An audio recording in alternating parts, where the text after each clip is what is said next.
నిన్న జగిత్యాలలో బి అశోక్ అనే ఒక దళిత బిడ్డ పొట్టకూటి కోసము ఆర్టీసీలో ప్రైవేట్ కాంట్రాక్టు సర్వీస్ నడపడం జరిగింది.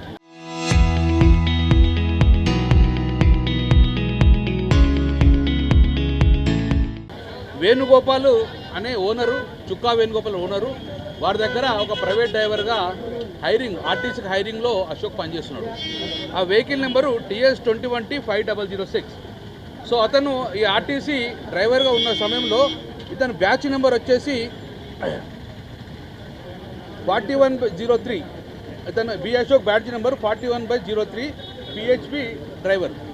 ఇతను నిన్న పోతుంటే కాంగ్రెస్ పార్టీ వాళ్ళు, బీజేపీ పార్టీ ఇద్దరే, నేను గిచ్చుతా నువ్వేడు, లేకపోతే నేను గిచ్చుతా నువ్వేడు అని చెప్పి రెండు పార్టీలు ప్రజలను డైవర్ట్ భాగంగా నిన్న అడ్లూరి లక్ష్మణ్ కుమార్ ఒక మంత్రి గారై ఉండి, అక్కడ జగిత్యాల ఎమ్మెల్యే గారు సంజయ్ గారు ఇద్దరు ఉండి వాళ్ళు ధర్నా చేస్తారు. ఆ ధర్నాను ఎవడు జీర్ణించుకోలే, కడుపులో మంటమైనట్టయింది. ఎందుకు ధర్నా చేస్తున్నారు? ఒక ప్రభుత్వం ఉండి గ్యాస్ సిలిండర్ మీద. ఆ ధర్నా చేసినప్పుడు ఒక ఆర్టీసీ డ్రైవర్ అశోక్ అనే వ్యక్తి, నువ్వు మొదలు వాళ్ళ ఊరోళ్ళు కనబడ్డారు, వాళ్ళ కళ్ళ ముందు ప్రభుత్వం యొక్క వ్యతిరేకంగా కనబడ్డది. ప్రభుత్వం కొనుగోలు చేస్తలేదు, అటు మక్కలు కొంటలేదు, అటు వడ్లు కొంటలేదు. కాబట్టి వారి ఆవేదనను మొత్తం కూడా, వారి ఆవేదన ఆయనకు భూమి ఉన్నోళ్ళు తెలియదు, కానీ ప్రజల రైతుల ఆవేదన మొత్తాన్ని కూడా ఏమంటారు? ఒక వ్యక్తిని తిట్టలే, ఒక మంత్రిని తిట్టలే, ఒక ఎమ్మెల్యేని తిట్టలే, ఏ ప్రభుత్వాన్ని తిట్టలే. ప్రభుత్వం సూచించిండు ఎందుకు ఈ పెట్రోల్ ధరలు ఎప్పుడన్నా పెంచుకొచ్చి తగ్గించవచ్చు, కానీ రైతులు పండించిన పంటను వర్షం పడితే ఇబ్బంది పడుతుంది, కాబట్టి ఇమ్మీడియట్గా కొనుగోలు చెయ్యండి అని ఒక రిక్వెస్ట్ రూపకంగా అడిగిన ప్రభుత్వాన్ని. అతను ఏ పార్టీ కార్యకర్త కాదు, ఏ పార్టీ కండువా చేసుకోలేదు, ఒక ఆర్టిస్ట్ డ్రైవర్గా మాత్రమే ఒక ప్రజల బాధను చెప్పడం జరిగింది. దానికి ఈరోజు ఎంత ఘోరం! అతను రెక్కాడితే డొక్కాడలేని కుటుంబం, 20,000 జీతగాడు, అతను సంపాదిస్తేనే కుటుంబ పోషణ, ఒక దళిత బిడ్డ, ఆస్తులేరు. ఇమ్మీడియట్గా ఆర్ఎం గారు ఆయనను సస్పెండ్ చేయమని ఆర్డర్ చేయడము, డిఎం జగిత్యాల గారు ఆర్డర్ ఇచ్చిన సస్పెండ్ రిమూవ్ చేయడం జరిగింది. ఎంత 1975లో మేము చూడలే ఎమర్జెన్సీ, కానీ మా కళ్ళ ముందు ఉండగా ఈరోజు రేవంత్ రెడ్డి ప్రభుత్వము ఎమర్జెన్సీ విధిస్తాడు. ఏమన్నాడు? ఏం పాపం చేసిండనే? రైతుల గురించి మాట్లాడినందుకు ఆయన రిమూవ్ చేస్తావా? వారి కుటుంబానికి అండగే ఉన్నది. అందుకే మేము కూడా ఆర్ఎం గారిని అడిగాం, నాకు కూడా తెలియదు సార్ డిఎం ఏం చేసిండో అని చెప్పిండు. ఇగో ఇది వ్యవస్థ. మేము ఒకటే బీఆర్ఎస్ పార్టీ పక్షాన డిమాండ్ చేస్తున్నాం, ఒకటే, ఒక పేద బిడ్డ, రెక్కాడితే డెక్కాడలేని కుటుంబంలో పుట్టిన వ్యక్తి బి అశోక్ను వెంటనే ఆ ఆర్డర్ క్యాన్సిల్ చేసి, సస్పెండ్ ఆర్డర్ క్యాన్సిల్ చేసుకొని ఇమ్మీడియట్గా విధుల్లోకి తీసుకురావడం జరగాలని చెప్పి మేము ఆర్ఎం డిమాండ్ చేసినాం.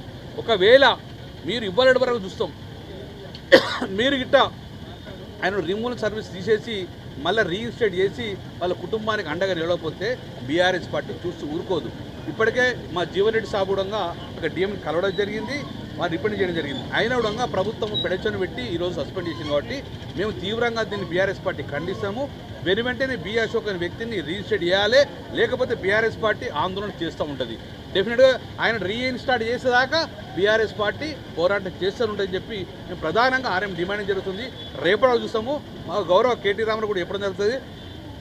ఒకవేళ రీఇన్స్టేట్ అయిపోతే డెఫినెట్గా బీఆర్ఎస్ పార్టీ ధర్నా చేస్తుంది, డెఫినెట్గా వారికి అండగా ఉంటుంది. మిత్రులు కమలాకర్ గారు పేర్కొన్నట్టు బీజేపీ కాంగ్రెస్ రెండు తోడు దొంగల్లా అని చెప్పి అంటున్నారు. వాస్తవంగా ఇవాళ రాష్ట్రంలో పెట్రోల్ డీజిల్ ధరలు పెరగటానికి బీజేపీ పార్టీది ఎంత బాధ్యత ఉందో కాంగ్రెస్ పార్టీది కూడా అంతే బాధ్యత ఉన్నది.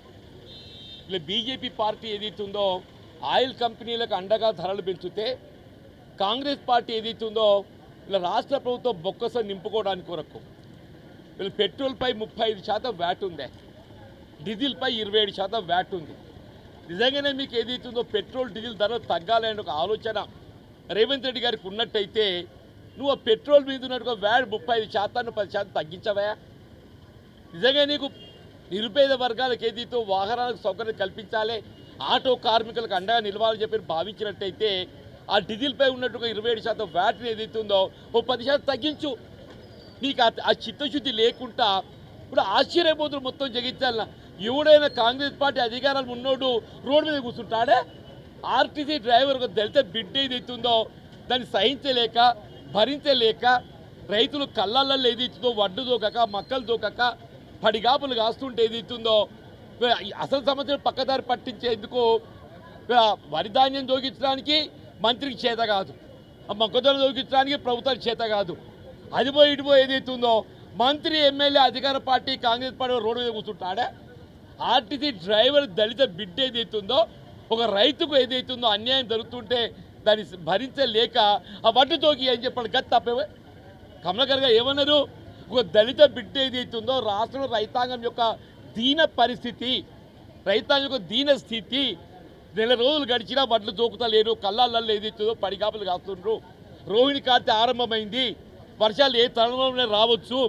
అప్పుడు వడ్డు తోకిందా అని చెప్పారంటే ఆర్టీసీ డ్రైవర్ పొట్టగూటి కోసం 20,000కి నౌకరు చేసుకుంటే దళిత బిడ్డను విధులకి తొలగిస్తారు. ఇంతకంటే అన్యాయం ఘోరం ఏమైనా ఉన్నదా అని ఎమర్జెన్సీ కాదు. ఇట్లా చేస్తే ఏదైతుందో రేవంత్ రెడ్డి గారు ఉద్యోగ నౌకరికి రాకపోతుండే అన్న నిజంగా ఇటువంటి ఒక నియంత్రిత ధోరణి ప్రదర్శించినట్టయితే ఇవాళ ఏ ప్రభుత్వం అంతే ఏ పార్టీ అధికారి రాదు. ఇలా ప్రజాస్వామ్యుతంగా ఏదో ప్రజాస్వామ్యం వీని పరిష్కారం చేయవయా, అంత ఓపిక లేకుంటే ఎట్లా నీకు? ఇప్పుడు రేవంత్ రెడ్డి గారు కళ్ళు తెరవాలని చెప్పి అంటున్నారు. రేవంత్ రెడ్డి గారు కళ్ళు తెరవాలి.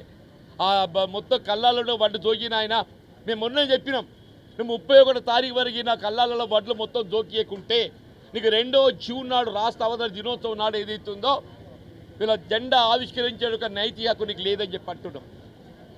వీళ్ళు 31 మే చివరి వరకు ఏదైతుందో మొత్తం ధాన్యం కొనుగోలు చేయకున్నట్టయితే రేపు రాష్ట్ర అవతరణ దినోత్సవం 2 జూన్ నాడు ఏదైతుందో ఇవాళ జెండా ఆవిష్కరణ చేసే నైతిక హక్కు ముఖ్యమంత్రి లేదు అని చెప్పి అంటున్నా. దాని గురించి పట్టి పెట్టుకోక సముద్రం పక్కదారి పట్టించేటట్టు నీ ఎమ్మెల్యేలను మంత్రులు రోడ్ ఎక్కురు, మీరు ఇలా బస్సులకు అద్దాలు వాళ్ళు కొట్టుండ్రి. ఇదేనా నేను అధికార పని చేసే పని? ఇప్పటికైనా మేము అంత ఏదైతుందో ఇలా సామరస్యంగా ఆర్ఎం గారిని వేడుకోవడం జరిగింది. దళిత బిడ్డ కాబట్టి సస్పెన్షన్ మీరు వెంటనే తొలగించండి, తొలగించి విధుల్లో చేర్చుకోండి. మరి లేని పక్షంలో బీఆర్ఎస్ పార్టీ మరి ఆలోచించి దీనిపై ఒక ఉద్యమం ఏ విధంగా చేపట్టాలి, ప్రభుత్వం యొక్క నిర్ద్వంద ఈ నియంత్రిత ఆలోచన విధానాన్ని ఎండగట్టడమే మరి మా వంతు ఒక బాధ్యత పెట్టడం. ఆ దళిత కుటుంబాన్ని ఆదుకోవటము వీళ్ళ కమలాకర్ గారు ఇప్పుడే పేర్కొన్నారు. ఆ దళిత కుటుంబానికి అండగా నిలవడం ఏదైతుందో బీఆర్ఎస్ పార్టీ మేము బాధ్యత భావిస్తామని చెప్పి అంటున్నాం. గంగుల కమలాకర్ గారు స్థానికంగా కరీంనగర్ శాసనసభ్యుడు ఏదైతుందో మేము ఆ కుటుంబానికి అండగా నిలుస్తాం, తప్పక అతను ఉద్యోగానికి ఎక్కిస్తాం, ఆ కుటుంబాన్ని ఆదుకుంటామని చెప్పని పేర్కొంటాం.